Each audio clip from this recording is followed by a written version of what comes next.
Good morning everyone! It's me again, Tinitin. So ayun nga, kakagising ko lang at naisipan ko magluto ng fried rice for breakfast. Simple at madalian lang talaga tong luto na to dahil yung mga gamit kong sangkap dito ay mga tira-tira lang o yung mga nakikita ko lang dito sa bahay.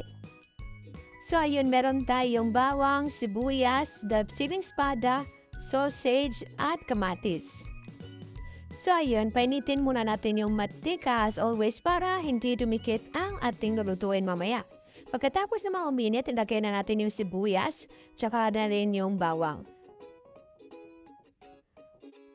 Ihalo-halo lang hanggang sa mag-brownish na siya at pag nag-brown na, tsaka naman natin ilalagay yung kanin.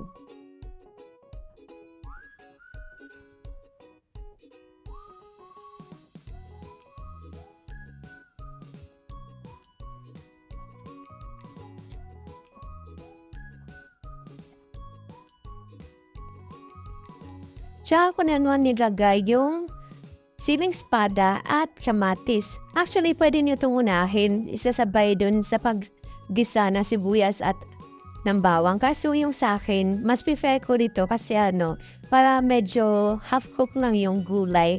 Mas nalalasahan ko pa din yung juiciness ng gulay na gaya ng kamatis. Pero syempre, iba naman tayo ng preference, but you can do kung aswan na yung mas gusto mo. At ito naman, nilagay ko na yung itlog tsaka yung sausage. Sausage yung ginamit ko dito guys kasi yun lang yung available dito sa bahay. But kung meron naman kayong hotdog o kung nakalog-log kayo, pwede nyo rin lagyan ng karne.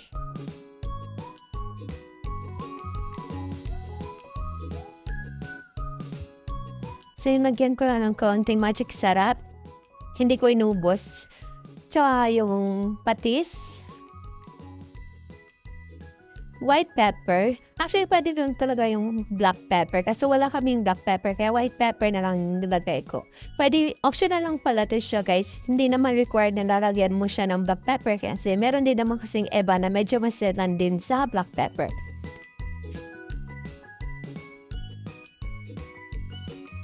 Tapos halu-haluin na hanggang sa maluto yung gulay tsaka yung kanin.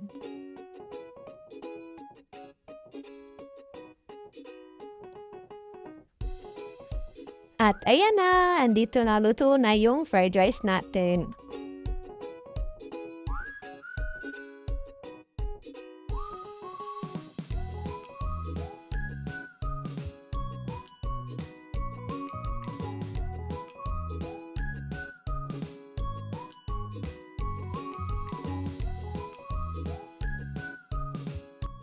At syempre, hindi magpapahuli ang tikiman time. Kaya tara, kain tayo!